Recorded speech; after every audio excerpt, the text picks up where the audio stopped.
अस्सलाम वालेकुम, मैं हाफिज़ हमाद भट्टी। कैसे हैं आप? सर, एक छोटी सी कहानी आपके साथ शेयर करता हूँ। उससे पहले ये बता दूँ कि ये जो मन गढ़ंत कहानी होती है, इसका कोई वजूद नहीं होता, लेकिन ये इंसान की ज़िंदगी में बड़ा अहम किरदार अदा करती है।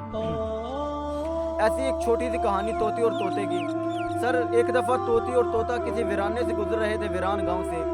वीराने को देखकर तोते ने कहा कि मुझे लगता है जैसे यहाँ से उल्लू का गुजर हुआ है, जिसकी वजह से ये पूरा गांव वीरान हो गया।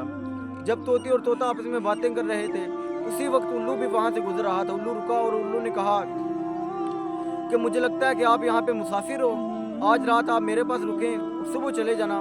उल्लू ने तोती और तोते की अच्छी खासी मेहमान नवाजी भी की। जब सुबह तोती और तोता रुखसत होने लगे तो उल्लू ने तोती के बाजू पकड़ लिया और कहा कि तुम कहाँ जा रही हो? तोती ने हैरानी से कहा कि मैं अपने खामद तोते के साथ जा रही हूँ। उल्लू ने कहा, नहीं, तुम तो मेरी बीवी हो, तुम उसके साथ क्यों जा रही हो? इस पर तोती और तोते ने उल्लू की खूब धुलाई की, लेकिन उल्लू मानने को कहाँ तैयार था। उल्लू ने कहा, नहीं, मैं तुम्हें जाने नहीं दूंगा, तुम मेरी बीवी हो। इस पर उल्लू ने एक तजवीज़ दी। उल्लू ने कहा कि हम ऐसा करते हैं कि अपना मुकदमा काजी साहब के पास ले जाते हैं, काजी ने जो फैसला कर दिया हमें मंजूर होगा। इस पर तोती तोता भी रजामंद हो गए। उन्होंने कहा कि यकीनन काजी साहब ने हमारे हक में फैसला करना है। वो चले गए। जब वो काजी साहब के पास गए, काजी ने दलाइल को मद्देनजर रखते हुए तोती के उल्लू के हक में फैसला कर दिया। तो अब तोता परेशानी के आलम में रोते हुए जब जाने लगा तो उल्लू ने वापस आवाज़ दी और कहा, तोता भाई, आप अपनी बीवी को नहीं साथ लेके जाओगे? और तोते ने कहा कि उल्लू, क्यों मेरे जख्मों पर नमक छिड़कते हो? मुझे मालूम है कि काजी साहब ने आपके हक में फैसला कर दिया है। अब ये तोती आपकी बीवी है, ना कि मेरी बीवी।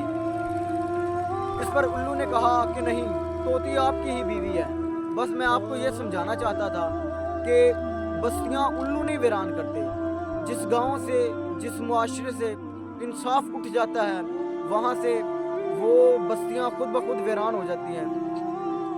सर, आपकी ज़िंदगी में चाहे जितने भी बुरे हालात आ जाएं, आपने कभी भी, ये कहानी हमें ये सिखलाती है कि हमने इंसाफ का दामन नहीं छोड़ना।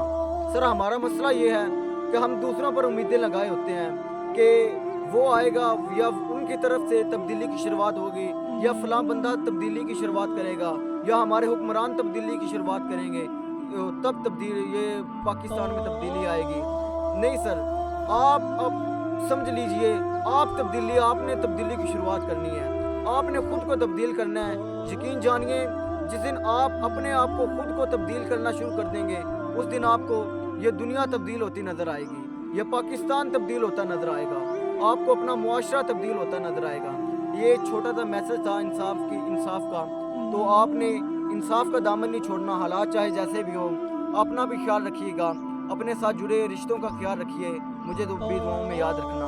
अस्सलाम वालेकुम।